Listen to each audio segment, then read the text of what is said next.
ပဲမင်္ဂလာပါအဲ့တော့ဒီနေ့ The Woman and the Sea စာအုပ်လေးကိုထပ်ပြီးတော့ဖတ်ကြမယ်နော်အဲ့တော့အပိုင်း14ပါ The bird is a great help, the woman said. Just then the stand line came taut under his foot, where he had kept a loop of the line, and he dropped his oars and felt the weight of the small tuna's shivering pool as he heard the line form and commenced to haul it in. The shivering increased as he pulled in, and he could see the blue back of the fish in the water and the gold of his sides before he swam him over the side and into the boat. Okay, so ဒီပိုင်းလေးမှာဆိုရင်အဖိုးကသူကဒီငါးလေးတစ်ကောင်မိပြီပေါ့နော် The bird is a great help ခုနကသူ့အပေါ်မှာရေပေါ်မှာဝဲနေတဲ့ငှက်ကတော်တော်လေးကိုအကူအညီဖြစ်တာပဲလို့ပြောတယ် Just then the stand line ဆိုတာကဒီလှေရဲ့ပဲ့ပိုင်းပေါ့နော်လှေရဲ့ပဲ့ပိုင်းမှာရှိတဲ့ဒီလှေရဲ့ပဲ့ပိုင်းကိုပြောနေတာပေါ့နော်လှေပဲ့ပိုင်းမှာထပ်ထားတဲ့ငါးဖမ်းကြိုးလေးပေါ့အဲ့ဒါ came line came dot ဖြစ်သွားတယ်ဆိုတာကြိုးတင်းသွားအဲ့သူငါးဖမ်းမှုအတွက်ချထားတဲ့ကြိုးလေးကတင်းကနေဖြစ်သွားတယ် The stand line came dot under his foot where he had have a loop of the line အဲ့နေရာလေးမှာသူကဘာထားရလဲဆိုရင်ခုနဒီငါးဖမ်းဖို့အတွက်ပိုက်ကျိုးအခွေလေးထားတာပေါ့နော်ကျိုးအခွေလေးထားတဲ့နေရာခြေထောက်အောက်မှာတင်းကနေဖြစ်သွားတယ် and he dropped his oars သူကြော်တဲ့ကိုချလိုက်ပြီးတော့ felt the weight of the small tuna's shivering pool ဒီလာပြီးတော့ဒီငမြားတန်ကိုလာဆွဲနေပြီဆိုတာသူသိတယ် shivering ဆိုတာကshivering ဆိုတာဒီငါးဆွဲတဲ့ခါမှာတုန်ခါနေတဲ့ပေါ့နော်ဒီဆွဲအားပေါ့တူနာငါးရဲ့တုန်ခါနေတဲ့ဆွဲအားရဲ့အလေးချိန်ကိုသူခံစားမိတယ် as he heard the line form သူကဒီကြိုးကိုခိုင်ခိုင်ခြိထားတဲ့အတွက်ကြောင့်ဟိုကငါးဆွဲတဲ့ခါကျတော့ shivering pool ကိုခံစားမိတယ် and commence to auditing commence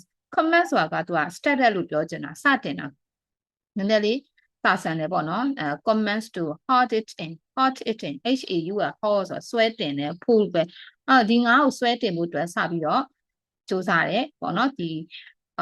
ငမြားချိတ်ကနေညှိနေတဲ့ငါးကိုဆွဲတင်ဖို့အတွက် commence to haul it in the shivering increase ငါးရဲ့တုန်ခါမှုကလည်းပို့ပြီးတော့မြန်လာတယ် as he pulled in and he could see the blue back of the fish in the water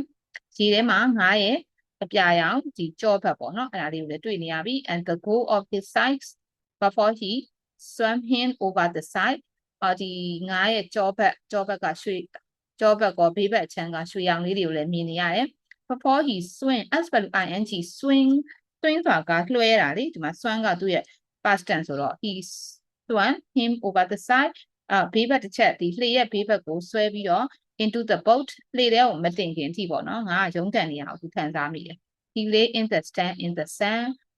compact and bullet shape his big and intelligent eyes staring as he turned his life out against the planking of the boat with the quick shivering strokes of his neat fast moving okay let it be he lay in the stand ခုနလှေရဲ့ပဲ့ပိုင်းမှာပဲငါးလေးက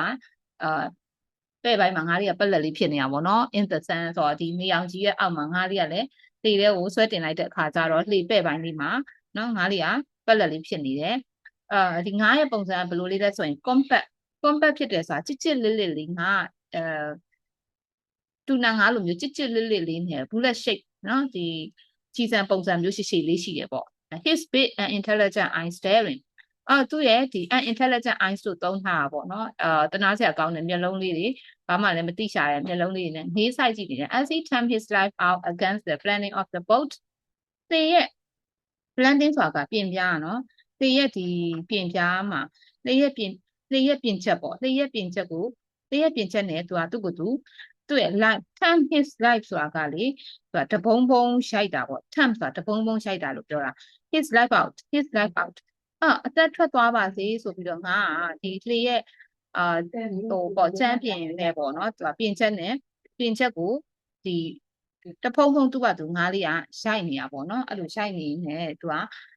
တနာစရာကောင်းတဲ့မျက်လုံးလေးနဲ့ဖြစ်နေရပေါ့နော်ဒီနေလန်းထားသလိုမျိုးငါးလေးကနေအောင်ကြီးအောက်မှာလဲ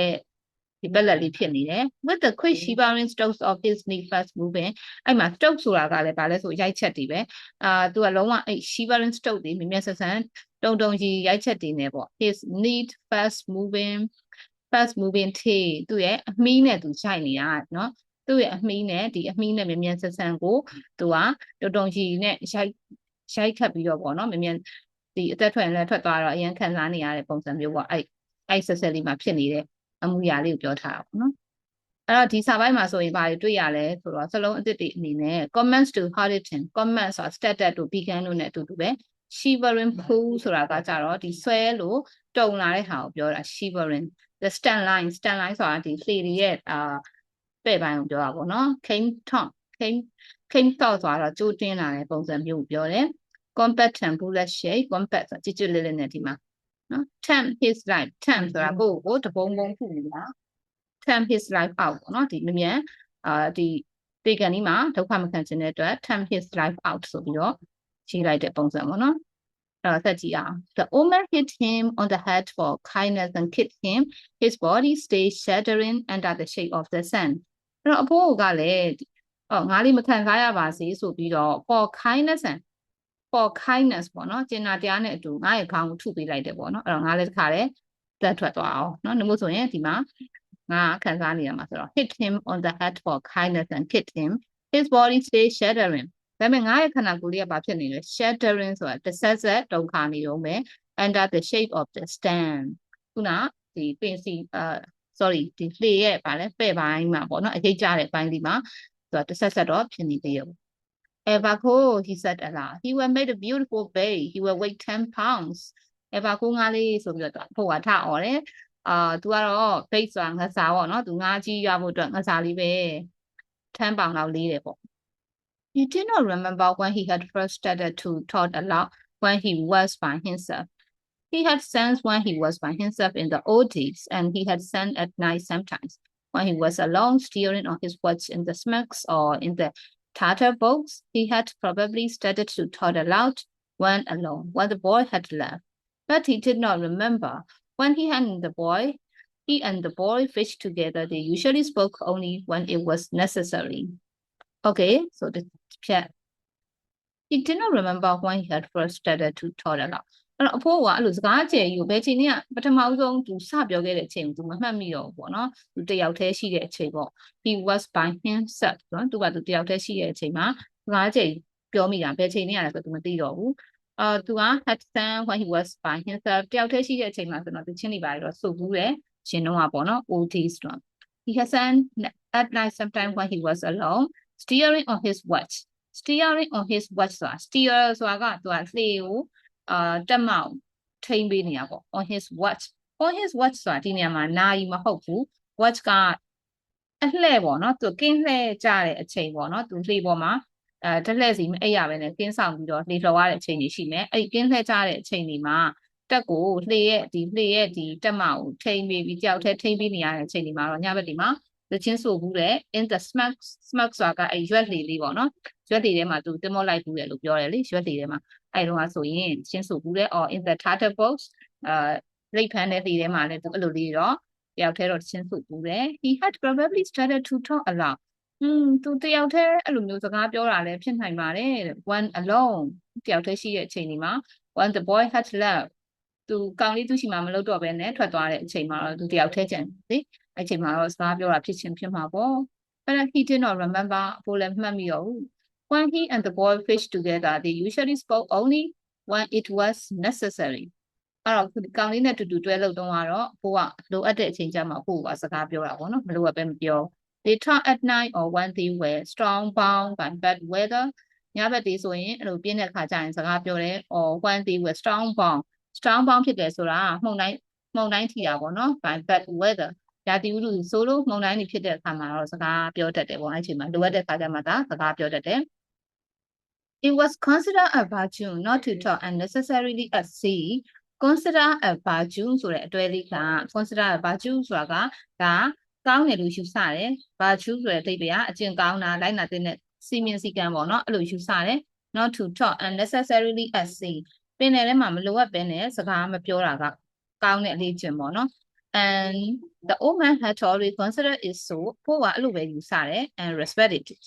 နော်အဲ့ဒါကိုသူတလေးတစားနဲ့ထိမ့်သိမ့်နဲ့မလိုအပ်ပဲစကားတွေအများကြီးမပြောဘူး but now he said his thoughts aloud many times အခုတော့သူ့ရဲ့အတွေးတွေကိုသူချိန်ပေါင်းများစွာ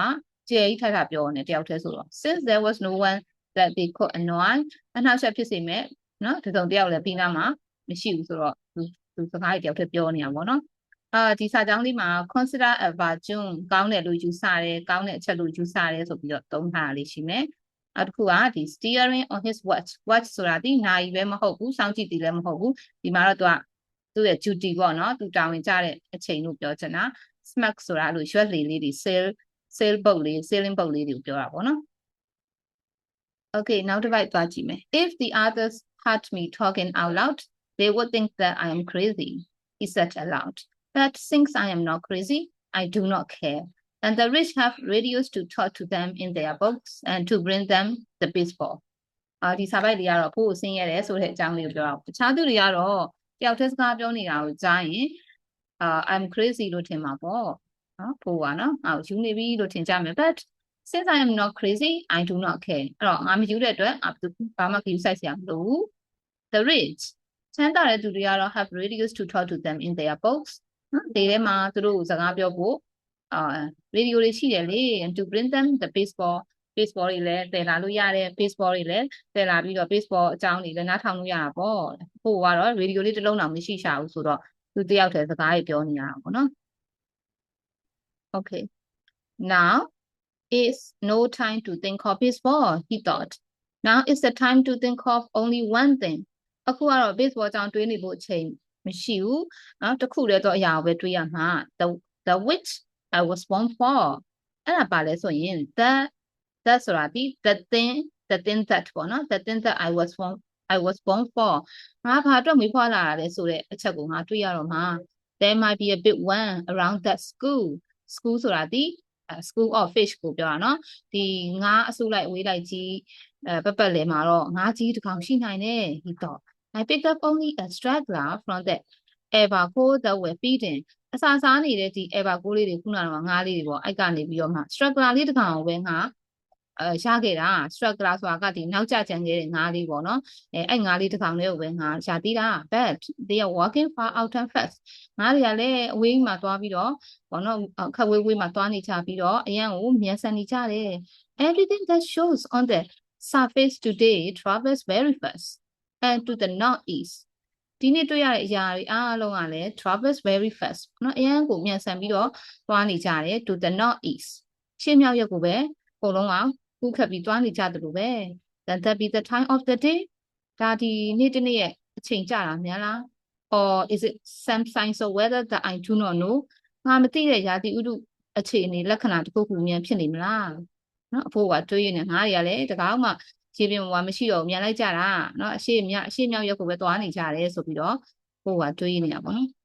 He could not see the grain of the shoe now but only the top of the blue haze that showed white as though they were snow-capped and the clouds that looked like high snow mountains above them. The sea was very dark and the light made prisons in the water. The myriad flecks of the Bladon were annulled now by the high sand and it was only the great deep prison in the blue water that the old man saw now with his lines going straight down into the water that was a mighty. Okay, ဒီဖတ်ကြည့်အောင်မယ်နော်ဒီပိုင်လေးမှာတော့သူကပြောလဲဆိုရင် the grain of the shoe ကမ်းခြေကိုလည်းကြည့်လိုက်တာဒီအစိမ်းရောင်ကမ်းခြေရဲ့ခစိမ့်ဖြစ်နေတာတွေလည်းဒီမမြင်ရတော့ဘူးပေါ့နော် only the top of the blue hay အပြာရောင်တောင်တန်းလေးတွေကိုပဲတွေ့ရတော့တယ် that show white as though they were snow capped နှင်းတွေဖုံးထားသလိုမျိုးဖြစ်နေတဲ့အပြာရောင်တောင်တန်းလေးတွေပဲတွေ့ရတယ်တိမ်တွေကလည်းအဲ့လိုမျိုးပဲပေါ့ that look like high snow mountain above them သူတို့ရဲ့အပေါ်မှာနော် snow mountain တွေရှိနေသလိုမျိုးပေါ့အဲ့လိုဖြစ်နေတဲ့ရာသီဥတုက the sea was very dark and the light made prison in the water ပင်လယ်ကလည်းအရန်ကိုနက်လာပြီးမှောင်မဲနေရပဲပင်လယ်ပြင်ကြီးကလည်း at the light အလင်းရောင်က made prison in the water ရေထဲမှာလေအလင်းတွေဖြာကျနေတာကလုံးဝ prison လိုမျိုးဖြစ်နေတာပေါ့နော်ရှောင်းစင်ထန်းလေးလိုမျိုးလှတယ်ကြည့်ရတာ the merry flags of the platten ငါးလေးတွေ merry flags ဆိုတာကလေအရန်များတဲ့အဆက်အပြောက်လေးငါးသိမှုန်လေးတွေပေါ့အဲ့ဒါလေးတွေကတော့ where annual အဲ့ဒါလေးတွေကိုတော့မမြင်ရတော့ဘူး annual ဆိုတာပိတ်သွားတာမမြင်ရတော့လားအဲ့လေးကိုတော့မမြင်ရတော့ဘူး by the high sun အဲ့နေရအရင်နေအောင်ကြီးကထိုးချနေတော့မမြင်ရတော့ဘူး and it was only the great deep prison in the blue water အဲ့တော့ ဒီထဲမှာဆိုရင်ဒါလုံးဝတောင်စင်တန်းတွေပဲတွေ့နေရတော့တယ် that the old man saw now with his lines going straight down into the water that was a mile deep တမိုင်လောက်အထိကိုနှက်တယ်ပေါ့နော်ရှည်တဲ့ကိုသူ့ရဲ့ဒီ lines တွေသူ့ရဲ့ငမြားချိတ်လေးတွေကိုတက်ချထားတာကိုပဲဖိုးဦးကတွေ့တော့တယ်ပေါ့နော်ဒီ blue sea ထဲမှာရှောင်းငါးကြီးလည်းဘာမှမတွေ့ရဘူးသူငမြားချိတ်တွေကျိုးတွေချထားတာပဲသူတွေ့ရပြီးတော့ဒီပင်လယ်ရှည်မျက်နှာပြင်ထက်မှာရှောင်းစင်လေးတွေဖြာထွက်နေသလိုမျိုးနေရနေအရှိတ်ကျနေတဲ့ deep prison လေးတွေပဲအဲ့ဒါလေးတွေပဲတွေ့ရပါတော့တယ်တဲ့ဘာမှလည်းမရှိတော့ဘူးဆိုပြီးတော့ဖိုးကစိတ်ပြက်လက်ပြက်ပြောနေတာပေါ့နော်ဒါက merit ဆိုတာကမရေမတွက်နိုင်အောင်များတာ flex ဆိုတာအဆက်အပြောက်လေးတွေကိုပြောချင်တာနော် anu ဆိုတာကကြတော့ပျောက်ကွယ်သွားတာမမြင်ရတော့အောင်ဖုံးသွားတာမျိုးကိုပြောချင်တာအဲ့ဆိုရင်ဒီပိုင်းလေးကိုတော့ဒီနားမှာပဲရှင်းထားလိုက်တော့မယ်နော်အားလုံးကျေးဇူးတင်ပါတယ်